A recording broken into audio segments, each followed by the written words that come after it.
नमस्कार, KB news मराठीमध्ये आपलं सर्वांचं स्वागत आहे. आज आपण आलेलो बोरसर सर्कल मधील गारज या ठिकाणी. आज पाहूया जिल्हा परिषदच्या धुरळ्या या कार्यक्रमात आज आपल्या सोबत आहे प्रभाकर जाधव. जाणून घेऊ त्यांची प्रतिक्रिया. जाधव साहेब नमस्कार. नमस्कार. आज जिल्हा परिषदची निवडणूक लागलेली आहे, त्यामध्ये तुम्ही फॉर्म टाकलेला आहे. हो, तर आपली काय प्रतिक्रिया आहे? मी पक्षाच्या आदेशानुसार जिल्हा परिषदेचा फॉर्म टाकलेला आहे. आमच्या पक्षश्रेष्ठींनी सांगितलं होतं की बा इच्छुक उमेदवारांनी फॉर्म भरावा. मी गेल्या 25-30 वर्षापासून आदरणीय आमदार प्राध्यापक रमेश पाटील बोरणारे सर यांच्याबरोबर मी या ठिकाणी पक्षाचं इमानीद्वारे काम करतो. सदैव लोकांच्या सुखादुःखामध्ये सहभागी होतो. अडीअडचणीमध्ये सर्वांचं या ठिकाणी मी काम करतो. या अनुषंगाने पक्षाने सांगितले की बा तुम्ही उमेदवारी दाखल करा आणि त्या अनुषंगाने मी पक्षाची शिवसेना या धनुष्यबाण या पक्षाची उमेदवारी आमच्या पक्षश्रेष्ठीच्या म्हणण्यानुसार दाखल केलेली आहे. समजा पक्षाने आपल्याला उमेदवारी वापस घेण्यास सांगितलं तर आपण काय करणार? मी पक्षाचा आदेश मानणारा माणूस आहे, त्याच्यामुळे पक्षाने सांगितलं तुमचा फॉर्म वापस घ्या तर मी फॉर्म वापस घेणार. सुरुवातीला भूमिपुत्र या नावाने चालू होते. आता पक्षाने बाहेरून उमेदवार आयात केलेला आहे, त्याबद्दल आपण काय? आमचा स्थानिकचा उमेदवार द्यावा ही सर्व सर्कल मधल्या सर्वसाधारण जनतेची मागणी होती, परंतु या ठिकाणी श्रेष्ठी जो निर्णय घेईल तो आम्हाला मान्य झालेला आहे आणि जो पक्ष निर्णय घेईल त्या मताप्रमाणे आम्ही चालणार आहे. पण आपण जो उमेदवार दिला त्या उमेदवाराचं आपण सर्व पक्ष काम करणार आहोत. बिलकुल. पूर्ण महाराष्ट्रामध्ये शिवसेना भाजपाची युती झालेली आहे.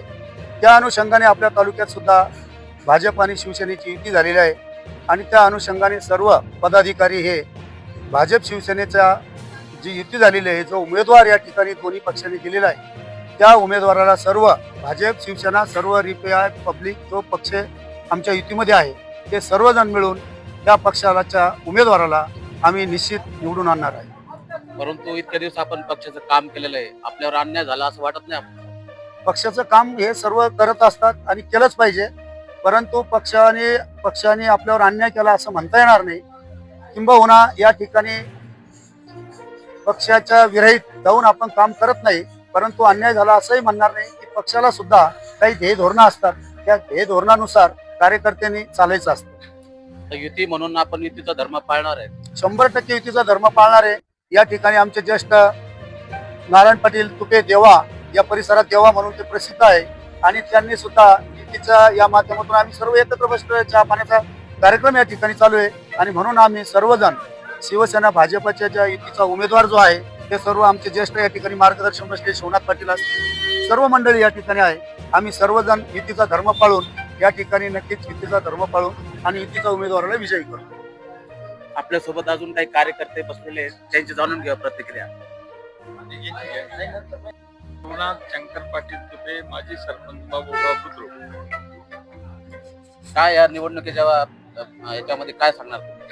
नाही, या निवडणुकीच्या संदर्भात आमची एकच इच्छा होती. मी भाजपचा 15-20 वर्षापासून कार्यकर्ता आहे. आमची एकच इच्छा होती का युती व्हायला नको पाहिजे होती. कारण याला जे कार्यकर्ते राहत्या ते युती झाल्यानंतर हे जे निवडून येत्या हे युती धर्म पाळत नाही. त्याच्यामुळं आमच्या सारख्यांचं मत होतं की ही युती व्हायला नको पाहिजे होती. भाजपनं सेपरेट निवडणूक लढवायला पाहिजे होती. भाजप जर सेपरेट निवडणूक लढवली असती तर 8 जिल्हा परिषद आणि 16 पंचायत समिती हे 100% विजयी झाले. परंतु बऱ्याच तालुक्यामध्ये युती झालेली नाही. पक्षाने फॉर्म भरलेले, फॉर्म दिलेले, या संदर्भात नाही, इतर तालुक्याचा आणि आपल्या तालुक्याचा थोडा फरक आहे. कारण सिल्लोडमध्ये सत्तार साहेब हे किंग मेकर आहे. तसे आपल्या तालुक्याचे भाजपचे जे आमचे नेते आहे दिनेश भाऊ परदेशी हे अजून किंग मेकर झालेले नाही. ते ज्यावेळेस किंग मेकर होतील त्यावेळेस मग वनवे होऊन जाईल. आपल्यासोबत बापू समर्थक, मी पक्षाचा कोणताही नाही पण बापू समर्थक आहे आणि बापूला तिकीट नाकारल्यामुळं आम्ही बरेच लोक इथं नाराज आहे आणि बापू निवडून येण्याच्या 100% स्थितीत असताना तुम्ही अन्यायच केला बापूवर. आपण अपक्ष राहावा अशी तुमची इच्छा आहे का? नाही, बापू निष्ठावंत कार्यकर्ते शिवसेनेचे. बापू माघार घ्यावा असं तुमची इच्छा आहे?